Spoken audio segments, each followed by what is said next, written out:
August 1st, 1944. Pont-au-Beau, France. The bridge shuddered beneath the weight of American armor. One after another, M4 Sherman tanks crawled across the narrow crossing south of Avranches, their tracks clanking against stone and steel, their engines coughing black exhaust into the damp Norman air. Trucks packed with ammunition followed them. Half-tracks crowded with infantry lurched forward through mud churned into paste. Military policemen stood in the roadway, waving convoys onward with frantic arms, because behind them the roads were filling faster than any staff map had predicted. For 7 weeks, the Allied armies had fought like trapped men inside Normandy. Every field was walled by hedgerows. Every sunken lane concealed a German machine gun. Every mile had demanded artillery, blood, and time. Now the wall had cracked. At noon, the United States Third Army officially entered the war under Lieutenant General George S. Patton, Jr. To the soldiers watching his headquarters, vehicles rolled forward. There was nothing ordinary about the commander arriving to take hold of the breakthrough. Patton came dressed as Patton always meant to be seen: polished helmet, riding boots, stars displayed plainly, the image of a cavalryman who had somehow been given thousands of tanks and an open road.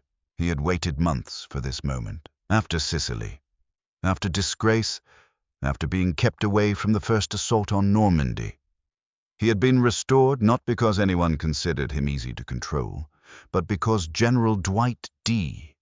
Eisenhower and General Omar Bradley understood what Patton could do when a front began to break apart. And in front of him, the German front was no longer merely bending, it was tearing. The original Allied plan had been deliberate: break out of Normandy, turn into Brittany, capture ports, especially Brest, so that supplies could be unloaded for the long campaign still expected to grind across France. The timetable was cautious because war required fuel, ammunition, food, replacement tanks, bridging equipment, and roads that could carry them all. But timetables were made against an enemy expected to behave like an organized army. The Germans west of the Seine were beginning to behave like men caught inside a collapsing building. German vehicles stood abandoned along roads cratered by Allied fighter bombers. Horses lay dead in traces beside smashed wagons. Communications had failed in places. Headquarters struggled to understand where the Americans were, because American armored columns were already moving again before reports reached German commanders. Patton understood the smell of panic in an enemy army. He had studied it in history. He had chased it in Sicily. Now, from the congested roads around Avranches, he saw the opening every aggressive commander dreams of and every cautious commander fears. A road with no visible end. Troy Middleton's 8th Corps had the assignment into Brittany. John Wood's 4th Armored Division was among the steel fists driving forward, while Robert Grove's 6th Armored Division prepared for its thrust toward Brest. The immediate mission was clear enough: seize ground, cut routes, reach the Breton ports before German garrisons could seal themselves behind concrete and coastal guns.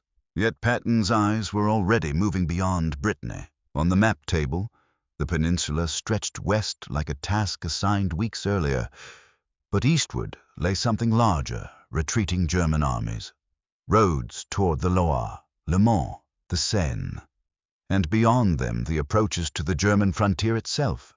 His staff officers worked among stacks of situation reports and field telephones. Grease pencils marked unit positions. Clerks shifted overlays. Radio operators repeated messages through static.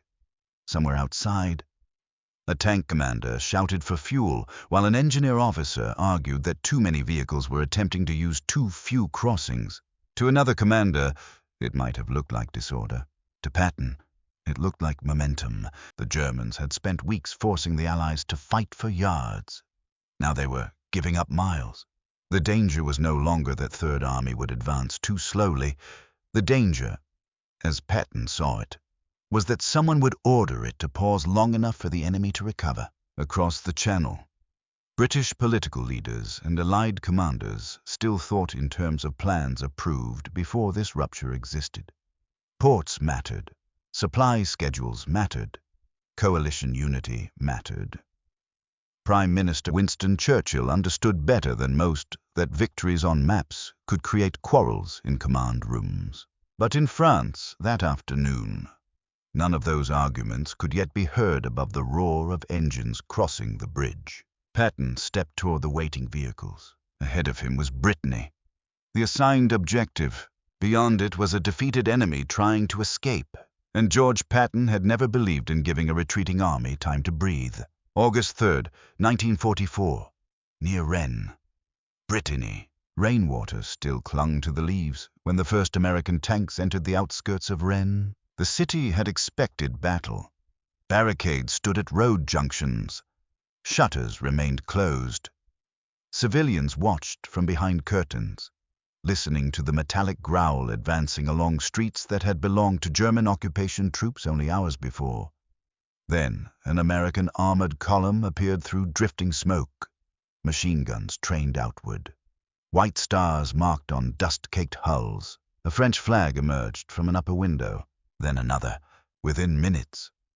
Men and women spilled into the streets, shouting, crying, reaching toward the tanks as crews leaned from their turrets and tried to keep moving.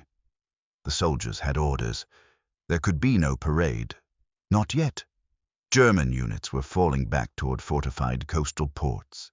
And Marge, Jenna John Wood's 4th Armored Division, was driving hard to cut the Breton Peninsula at its base. Behind the cheering crowds, the timetable was already dying. 3rd Army had been sent into Brittany to secure ports. The logic had been unquestionable before the breakout. Brest, Lorient, and Saint-Nazaire could feed the Allied advance with supplies brought directly across the Atlantic.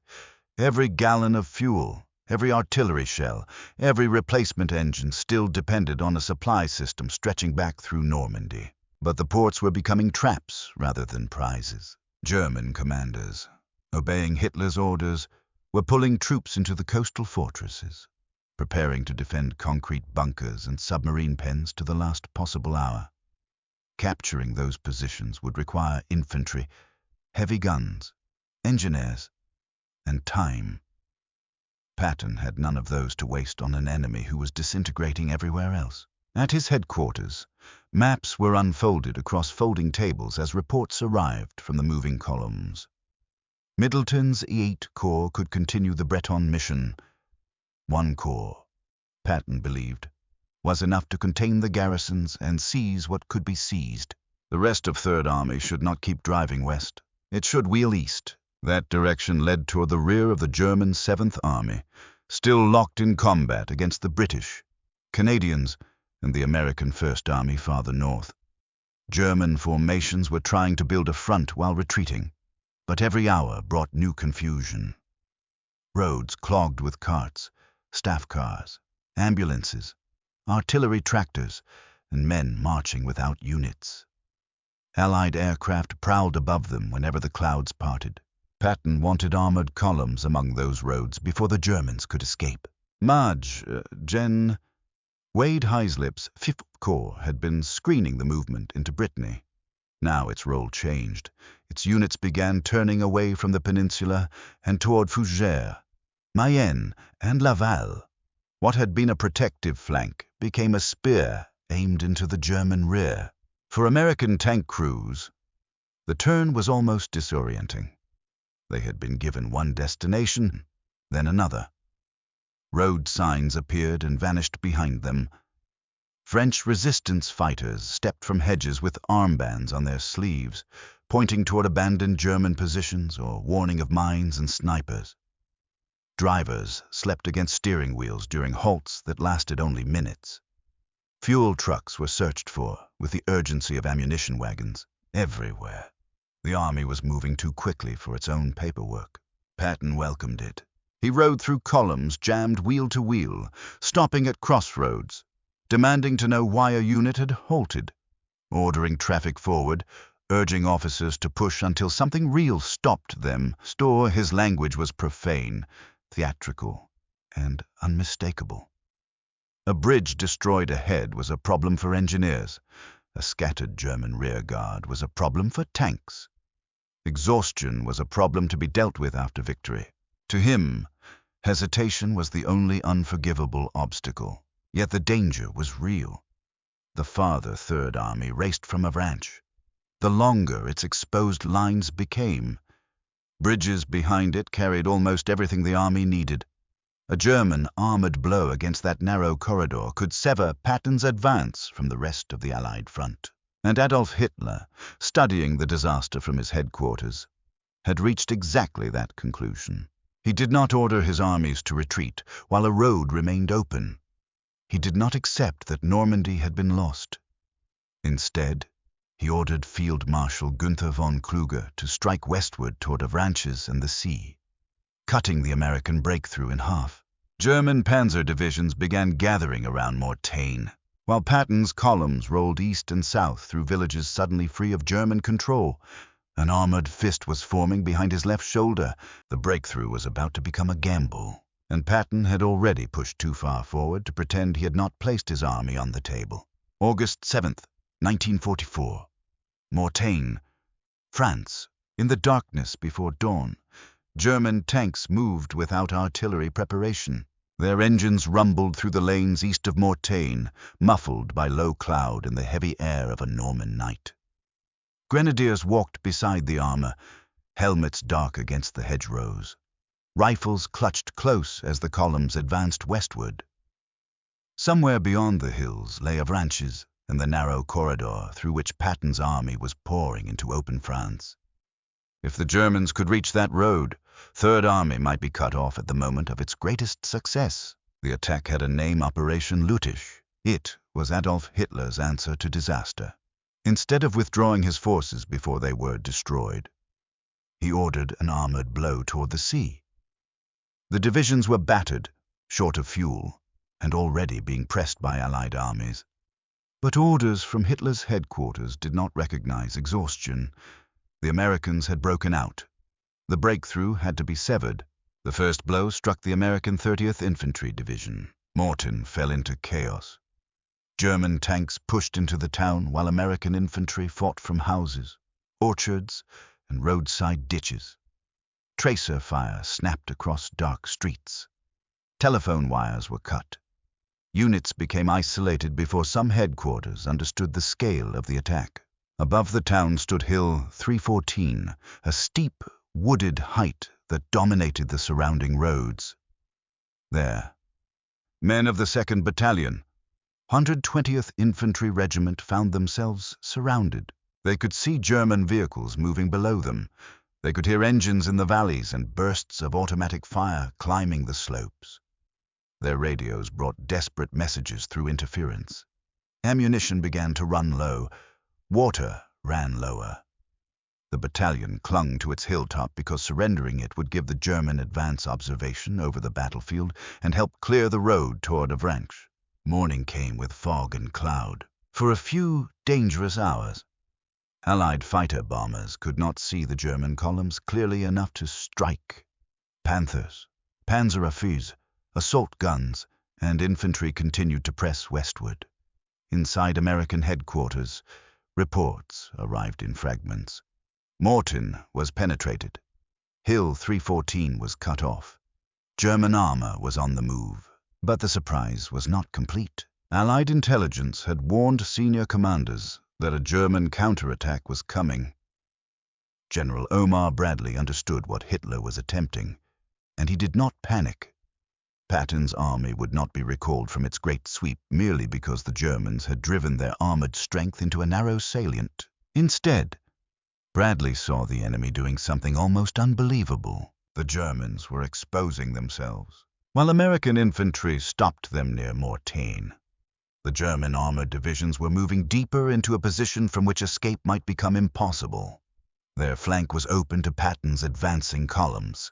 Their rear was already threatened by the American drive eastward.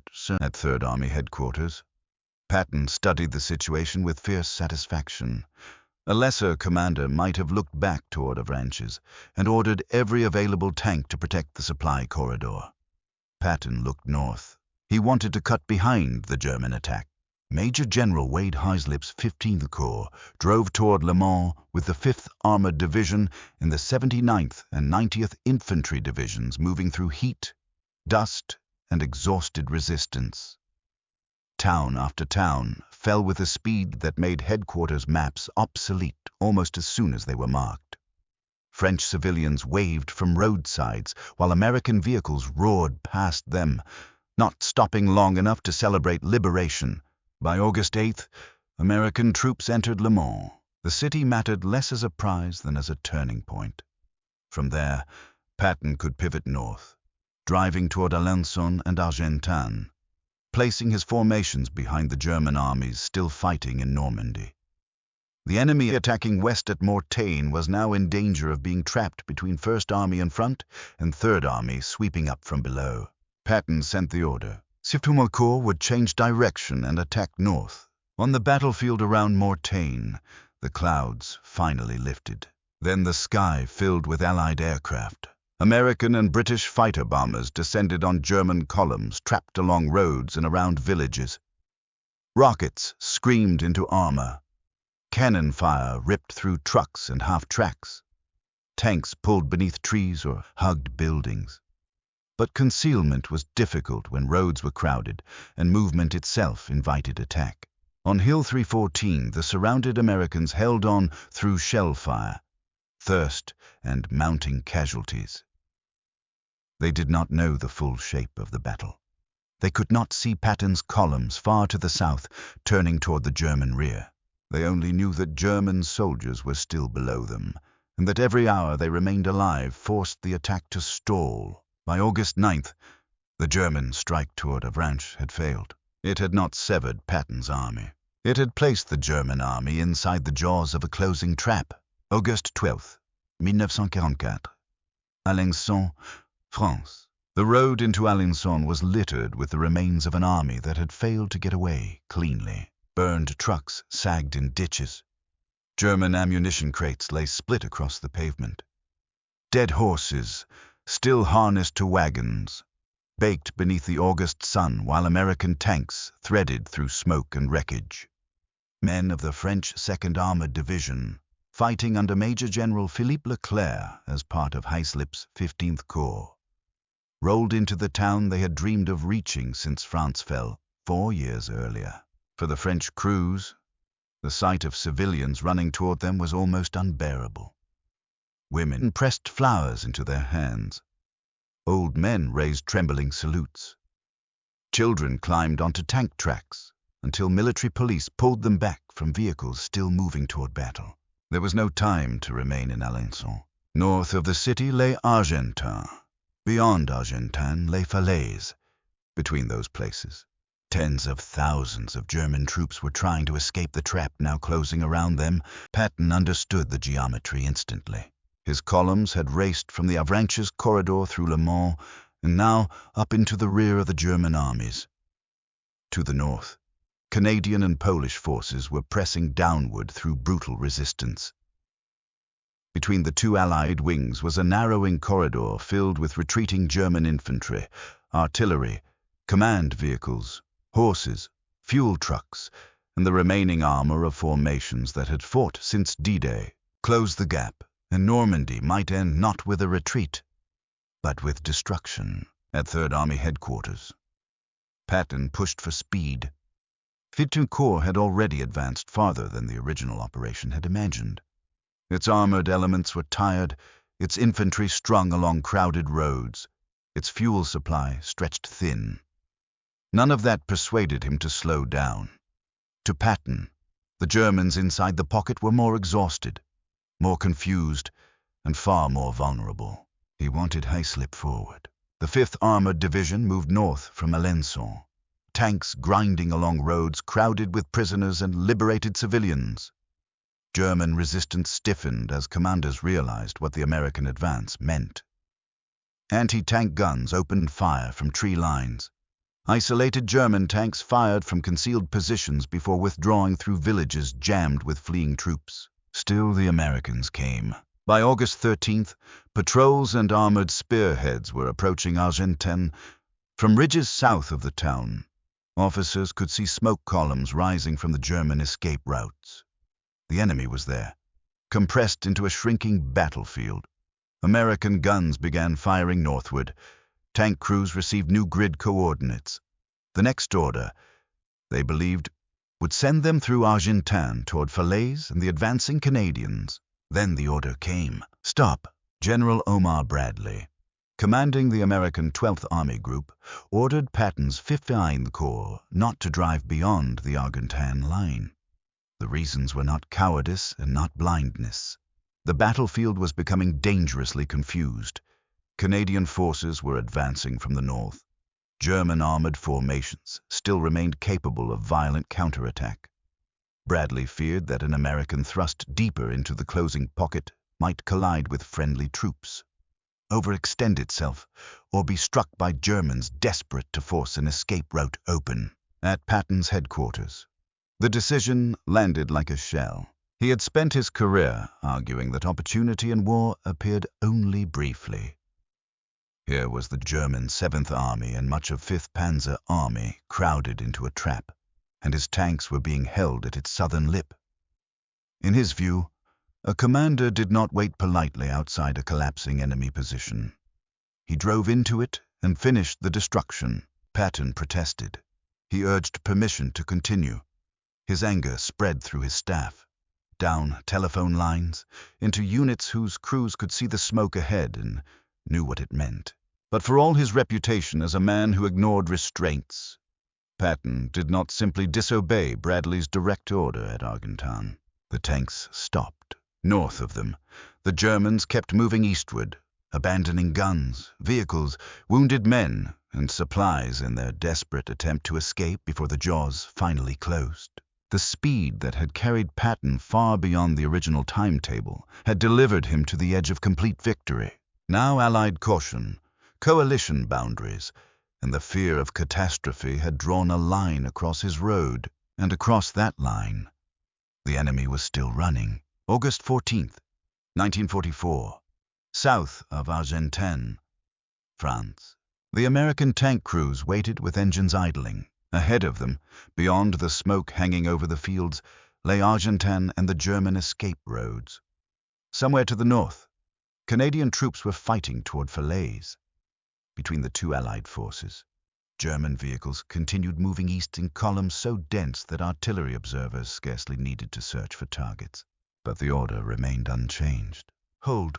Inside armored vehicles heated by the summer sun, crews wiped sweat from their faces and listened to distant gunfire. Infantrymen dug shallow foxholes beside roads already crowded with prisoners. Field artillery batteries fired into German assembly areas, while officers studied maps that showed the same maddening fact again and again: the enemy was inside the trap. But the jaws had not fully closed. Patton was furious, but anger could not move 15 Corps through a boundary forbidden by Bradley. Instead, he reached for another opportunity. If he could not drive north into Falaise with the full striking strength of his army, he would send a part of that strength east. Beyond the trapped German forces lay the Seine River, the last major barrier before the roads toward Paris and the German frontier. German troops escaping the pocket would eventually have to cross it. If American armor arrived first, the retreating enemy might escape one trap only to find another closing in front of him. Orders reached Major General Wade Heislip. Leave sufficient forces facing Argentan. Turn the remainder of 15th Corps eastward. Move fast. The direction of the war changed again. Columns that had raced north toward the pocket now swung onto roads leading through Dreux and toward Mont Gassicourt. Tanks, tank destroyers, self-propelled guns, engineer trucks, ambulances, fuel carriers, and jeeps surged into the countryside. Dust climbed behind them in great brown curtains. Bridges were checked, seized, repaired, or bypassed. German roadblocks were crushed before they could become real defensive lines. To exhausted American soldiers, the movement seemed almost impossible. They had crossed Brittany's approaches, turned east to Le Mans, turned north toward Argentan, and now they were wheeling east once more, chasing an army that still possessed guns, tanks, and men willing to fight. But the Germans had lost something more important than any single town. They had lost time. Inside the Falaise Pocket, escape was becoming a nightmare of congestion and fire. German infantry moved beside wagons and staff cars. Wounded men lay on carts pulled by exhausted horses. Artillery pieces blocked narrow village streets when tractors ran out of fuel or were destroyed. Allied shells burst along junctions already packed with vehicles. Fighter bombers appeared through breaks in the clouds, diving upon any column that dared to move in daylight. On August 16th, Hitler finally permitted a withdrawal from the pocket. By then, withdrawal no longer meant maneuver. It meant survival. German units streamed toward the remaining opening east of Falaise, fighting to keep roads open while Allied formations pressed inward. Canadian troops entered Falaise. Polish armored forces drove south and east toward the heights above the escape corridor. American units still holding near Argentan increased the pressure from below. Then, on August 19th, American and Polish troops met at Chambois. The connection was not a clean steel wall. It was a thin, violent line thrown across the path of a desperate enemy. German soldiers attacked from inside the pocket, while relief forces struck from outside. Vehicles burst into flame in the streets. Men fought around stone buildings and road junctions filled with wreckage. The pocket was closing, but it was closing on an animal still strong enough to bite. Northeast of Chambois, the Polish 1st Armored Division seized the heights of Mont Ormel, Hill 262.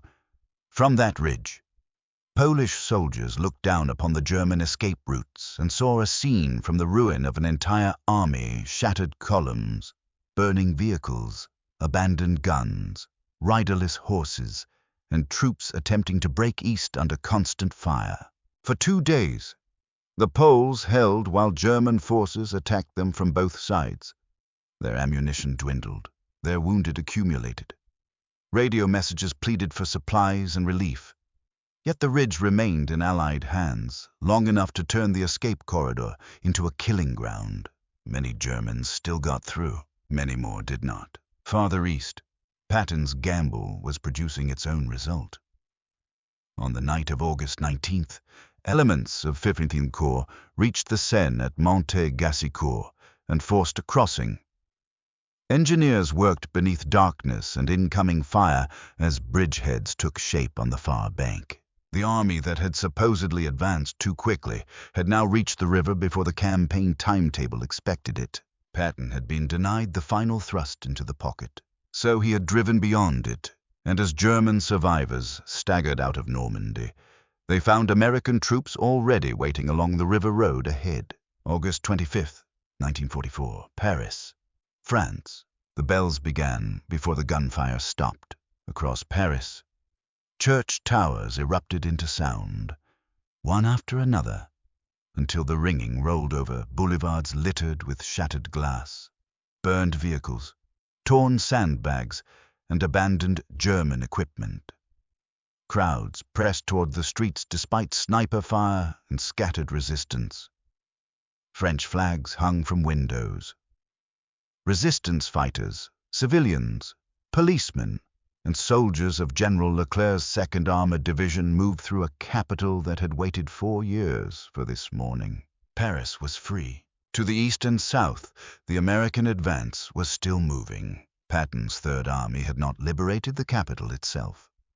Bradley had directed it beyond the city, toward the greater military prize pursuit of the German armies fleeing across France. Paris belonged to Leclerc, the French, and the arriving troops of the American First Army. Patton's formations had a different task: keep driving. Only 3 weeks earlier, Third Army had crossed into battle through the narrow opening at Avranches. Its original mission had pointed west, toward Brittany and its ports. Since then, Patton's men had turned east, then north, then east again. They had raced through Le Mans, reached the southern jaw of the Falaise Trap, crossed the Seine at Mont-Gassicourt, and surged into country that German staffs had assumed would remain safely behind their retreating front. The timetable had not carried them there. Opportunity had. At British headquarters and in London, Winston Churchill followed the liberation of France with the passion of a man who had refused to accept its defeat in 1940. He had stood with France when her armies collapsed, when her government surrendered, when the channel seemed too narrow to keep invasion away from Britain. Now the German occupiers were being driven from Paris, and the whole political meaning of the war had shifted in a matter of weeks. Yet there is no reliable record of Churchill delivering the perfect dramatic sentence that later storytellers might wish to place in his mouth about Patton outrunning the plan. No verified remark survives in which Churchill watched Patton ignore a French timetable and announced, in a single cutting line, that the American had been right all along. The truth was larger than a quotation. Churchill could see what Patton's advance had accomplished. Everyone at Allied headquarters could see it. The German army in France had not been granted the orderly withdrawal it desperately needed. Thousands of prisoners shuffled into Allied cages. Thousands more German soldiers lay dead among burned-out vehicles in the lanes around Falaise and Chambois.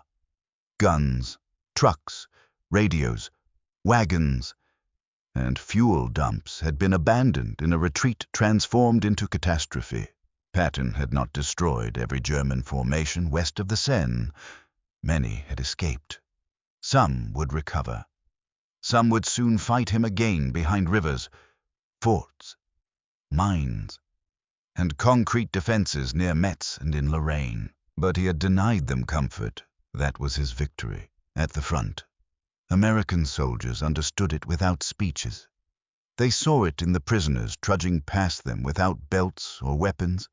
They saw it in German equipment left beside roads because there had been no fuel to move it and no time to burn it. They saw it in village after village where French civilians rushed from cellars, pressed wine into their hands, kissed dirty tank holes, and pointed urgently down the road after the retreating enemy. Patton wanted more. He wanted fuel delivered faster than trucks could carry it. He wanted bridges before engineers had finished building them. He wanted tanks beyond the Moselle, beyond Metz, beyond the next obstacle before German commanders could find men and guns to defend it. Late in August, his columns continued toward Lorraine. Then the great pursuit began to choke on its own success. Supply lines stretched back hundreds of miles. Fuel convoys struggled over crowded roads. Allied commanders had armies pressing forward across an enormous front, each demanding priority, each presenting opportunities and risks. Patton's tanks slowed, not because the Germans had suddenly mastered him in open pursuit, because even the fastest army in France could not move without gasoline. The war would harden again. There would be rain, mud, fortified cities, counterattacks, and bitter arguments over strategy. Patton would rage at delays and shortages. Churchill would continue weighing military necessity against alliance politics, national interest, and the brutal uncertainty of victory still unfinished. But nothing could erase what had happened in August 1944. A commander given a limited opening had driven through it until the entire campaign changed shape. The German army had expected time to retreat. Patton had refused to give it to them. And the only answer history can honestly place beside Churchill's name is the sight he lived to witness: Paris liberated, France opening, and the armies of Nazi Germany running eastward from a disaster they had been too slow to escape.